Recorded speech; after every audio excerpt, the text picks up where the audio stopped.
Shri Nisargadatta Maharaj. Nisargadatta Maharaj was born on April 17, 1897, at break of dawn, in Mumbai, as the second eldest of 6 children. The day was the birthday of Lord Hanuman, the Monkey King, and selfless, fearless helper of Lord Rama in Ramayana. Hence he was named Maruti, which is one of the names of Lord Hanuman.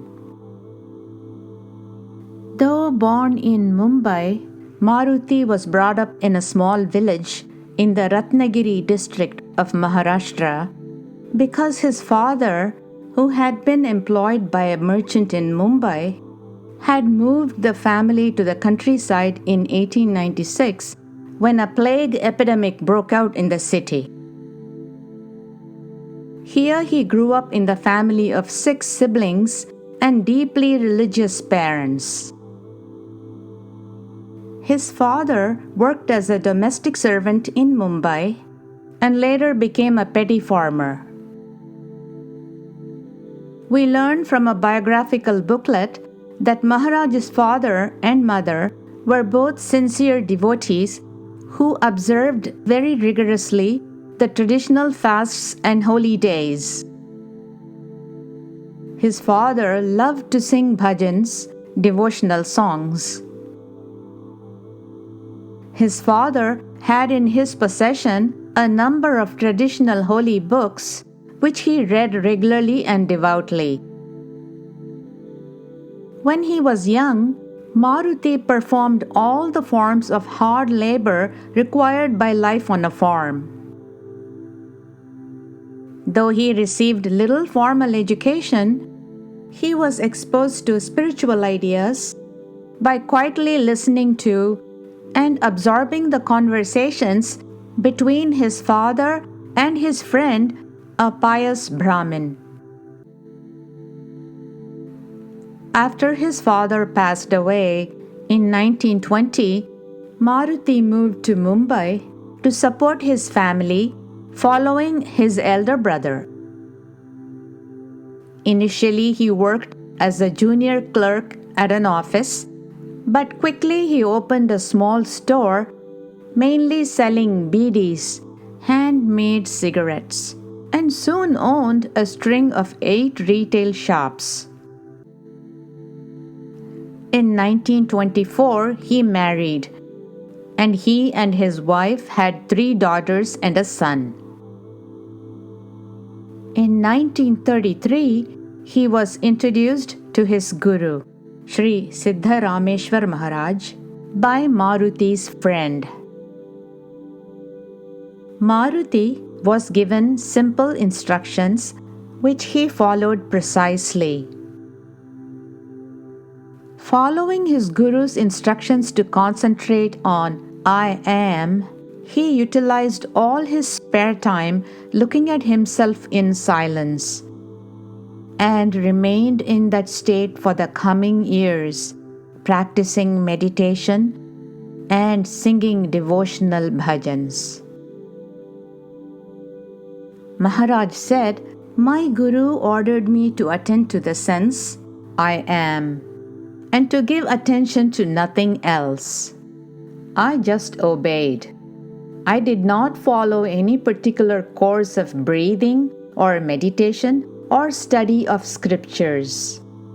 Whatever happened, I would turn away my attention from it and remain with the sense I am." It may look too simple, even crude. My only reason for doing it was that my guru told me so, yet it worked. After an association of nearly 2.5 years, Sri Siddharameshwar Maharaj passed away on November 9, 1936. Soon, Maruti adopted a new name, Nisargadatta, meaning the one who dwells in the natural state. He was also appointed as the spiritual head of a branch of the Nine Masters tradition, a place he retained throughout his life. In 1937, he left Mumbai and traveled across India. He eventually returned to his family in Mumbai in 1938. His business had been virtually wiped out, but eventually he succeeded in opening a tiny street shop beside his apartment as an income source for his family.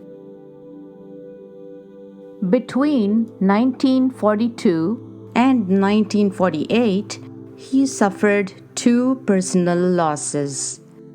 First, the death of his wife, followed by the death of his daughter. In 1951, after receiving an inner revelation from Siddharameshwar, he began to initiate students into discipleship. After he retired from his shop in 1966, Sri Nisargadatta Maharaj continued to receive and teach visitors in his home, giving discourses twice a day. In 1972, he was introduced to the wider world of spiritual aspirants by several pages on him in Peter Brent's book, God-Men of India. In 1973, the amazing book, I Am That, was published. In this book, the wonderful translations of Sri Nisargadatta Maharaj's teachings by Mr. Maurice Friedman are offered. By the end of the 1970s, the Maharaj's traveling had largely dropped off due to old age and illness, the throat cancer that was diagnosed in 1980. During the last years, 1979 through 1981, though his body was very weak, the talks were highly advanced. These were taped and later edited by Gene Dunn and published as 3 books.